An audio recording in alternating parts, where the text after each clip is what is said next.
আমি বিদেশে যে কোনো সহযোগিতা করবো তাও কিছু করতে পারবো না, সব দিকে আটকে রাখা হচ্ছে। এইভাবে কি হাত পা বেঁধে এটা কি ব্যবসা বান্ধব হলো?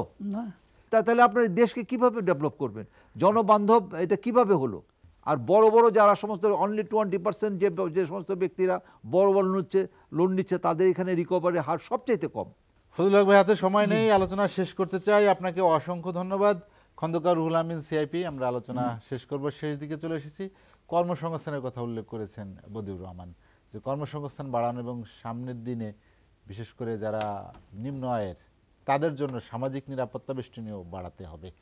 আপনার কি মনে হয় যে সরকারের পক্ষে এই আর্থিক অবস্থায় সেটি কতটা সম্ভব হবে? হ্যাঁ, যে কথাটা বললেন এবং আপনি এটা পুনরাবৃত্তি করে আবার যেভাবে আমাদের কাছে উপস্থাপন করলেন, প্রকৃতপক্ষে যে কথাটা আমরা প্রথমেই বলেছি যে প্রতি বছর আমাদের এখানে 20 থেকে 22 থেকে 24 লক্ষ ছেলে মেয়ে তারা তাদের কর্মসংস্থানে বের হয়। এখানে আপনার 2 to 3% অনলি গভর্নমেন্ট তারা প্রোভাইড করতে পারে, অনলি 3, ম্যাক্সিমাম 3%। আর 97% যেভাবেই হোক, যত স্বল্প মূল্যে হোক, প্রাইভেট সেক্টর তারা করে। এই যে প্রাইভেট সেক্টর এত বড় দায়িত্ব পালন করছে, এটা সরকার কিভাবে নিচ্ছে এইভাবেই বললাম না, যে কথা ফজলুল হক সাহেব বলল এর আগে আমিও বলেছিলাম, তা হলো যে আমার 10টা ব্যবসা আছে, তার মধ্যে 2টা ব্যবসা হয়তো কোনো কারণে আমি পারছি না। কারণ তো অনেক রকম আছে, বৈশ্বিক যে কারণ আছে, আরও অনেক কারণ আছে। তো সেখানে আমার কোনো কারণে 2টি বা 3টি কিস্তি যদি আমি না দিতে পারি, তা আমার পুরো 10টাই আমার সিআইবি রিপোর্ট আমার নেগেটিভ চলে আসবে, আমি কোনো কিছুই করতে পারবো না, আমি বিদেশে যে কোনো সহযোগিতা করবো তাও কিছু করতে পারবো না, সব দিকে আটকে রাখা হচ্ছে। এইভাবে কি হাত পা বেঁধে এটা কি ব্যবসা বান্ধব হলো?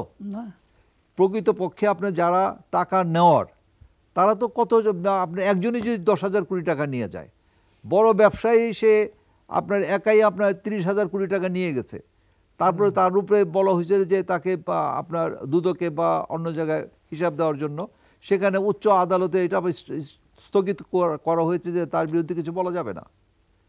সেটা যদি করতে পারেন, আমাদের মতো সাধারণ যারা ব্যবসায়ী আমরা আমাদের এখানে কর্মসংস্থান করছি, প্রতি বছর ছেলে মেয়েদেরকে প্রোভাইড করছি, এবং আমরা 18 ঘন্টা পরিশ্রম করে আমরা চেষ্টা করছি ব্যাংকের টাকা দেওয়ার জন্য, আমাদের নিজেদের কর্মচারীদের বেতন দেওয়া এবং নিজেরা চলার জন্য। তো সেখানে যদি আমাদের এই সামান্য কারণে, বাংলাদেশ ব্যাংকের এই ধরনের স্বেচ্ছাচারী কারণে আমাদের ব্যবসা বন্ধ হয়ে যায়, আমরা যদি সিআইবি আমাদের নষ্ট হয়, আমরা যদি ঋণ খেলাপি হই, এই দায়িত্বটা কে নিবে? এটা বাজেটে তো এই কারণে আমি প্রথমেই বলেছি যে একটা থোক বরাদ্দ দেওয়া উচিত এই ধরনের যে সমস্ত ব্যবসায়ীরা, প্রকৃত ব্যবসায়ীরা যারা এই প্রবলেম পড়বে, তাদেরকেই অন্তত রানিং ক্যাপিটাল হিসেবে দিয়ে তাদেরকে সচল রাখা, এটা অবশ্যই রাখা দরকার। এটা সব দেশে রাখে, হয়ে যাচ্ছে একটা আজব সিস্টেম। তাই একজন 30,000 নিয়ে যাবে, হ্যাঁ, কোনো কাজ ধরা যাবে না, ছোঁয়া যাবে না, আরেকজন বেকায়দায় পড়বে, তারে আল্লাহু আকবার তাকে জব করে দিবেন। এটা কি হয়? তাহলে আপনার দেশকে কিভাবে ডেভেলপ করবেন? জনবান্ধব এটা কিভাবে হলো? এইটা কাকে বলবো এবং কে শুনবে? বাংলাদেশ ব্যাংকের এই যে নীতিটা কে দেখবে? এবং এই যে হাজার হাজার কোটি টাকা পাচার হয় বা আপনার ট্যাক্স কি বলে, তারা লোন নেয়, তারা কিভাবে নেয়? আর আমরা যদি নিতে চাই, আমাদের এরকম কত বাধা বিপত্তি চলে আসে যে আমার লিকুইডিটি কত, আমি কত টাকা নিতে পারি, এই ধরনের করে দেখা যায় আমাদের 2 বছর শেষ হয়ে যায়। আর যারা টাকা নেওয়ার তারা ঠিকই নিচ্ছে, আপনাদের যে প্রতিনিধি আছে তারা ঠিকই নিচ্ছে, তাদের কোনো বাধা নাই। দেখা যায় যে 6 মাস আগে একটা মুদি দোকান খুলেছে, সেই মুদি দোকান খোলার এগেন্সটে 700 কোটি টাকা সে নিয়েছে।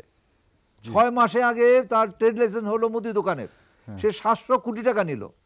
আর আমার 30 বছরের ব্যবসা, আমি যদি 2 কোটি টাকা বাড়াই চাই, আমাকে দেওয়া হবে না, আমি একজন ব্যাড কাস্টমার, আমাকে দিবে না। কিন্তু আমি সারা জীবন কষ্ট করতেছি, ব্যবসা করতেছি আপনার জনগণের স্বার্থে, এবং এখানে হাজার হাজার লোককে আমি প্রোভাইড করছি, কিন্তু আমি সেই সহযোগিতা পাচ্ছি না। এই তো বাংলাদেশের নীতি, এই তো আমাদের দেশের নীতি। তো এখানে আমাদের কেমন বাজেট চাই? বাজেট একটাই চাই, আমরা যারা সাধারণত যারা ব্যবসায়ী আছি, যে ব্যবসায়ী কারণে পৃথিবীর বুকে বাংলাদেশ অর্থনৈতিকভাবে এগিয়ে যাচ্ছে, এই এগিয়ে নিয়ে যাওয়ার জন্য আমাদের মতো যারা স্মল এবং মিডিয়াম এন্টারপ্রেনার আছে, তাদেরকে সহযোগিতা করা দরকার। আপনার সমীক্ষায় দেখেন না, সমীক্ষায় স্মল এবং মিডিয়াম এন্টারপ্রেনার যারা আছে, এসএমই লোন রিকভারি 95%। আর বড় বড় যারা সমস্ত অনলি 20% যে সমস্ত ব্যক্তিরা বড় বড় লোন নিচ্ছে, তাদের এখানে রিকভারি হার সবচাইতে কম। কিন্তু আমরা পারছি না, আমাদের দিচ্ছি না। খন্দকার রুহুল আমিন, তো এই কারণে আমি চাচ্ছি যে আমাদের যে বাজেট, এই বাজেট অবশ্যই আমাদের সাধারণ ব্যবসায়ীদের উদ্দেশ্যে, এসএমই সেক্টরে যারা ব্যবসা করছে তাদের পক্ষে যদি হয়, এবং কর্মসংস্থান তারাই বেশি প্রোভাইড করে, এই কর্মসংস্থান প্রোভাইডকে যদি যদি প্রোভাইড না করা যায়, যদি বন্ধ হয়ে যায়, তাহলে কিন্তু বিরাট একটা মানে বাঁধ ভাঙা জোয়ার আসবে, সেই জোয়ারে কিন্তু সবাই টিকে থাকা মুশকিল হয়ে যাবে। এটা অবশ্যই খেয়াল রুহুল করা ভাই, দরকার।